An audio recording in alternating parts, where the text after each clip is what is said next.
എന്താണീ മൗനം മായാനായി മാത്രം എന്താണ് എന്താണ് എന്താണ് എന്താണീ മേഘം തോരാതെ പെയ്യാൻ എന്താണ് എന്താണ്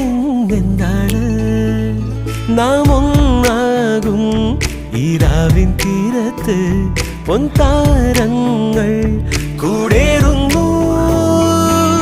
ആരാരോ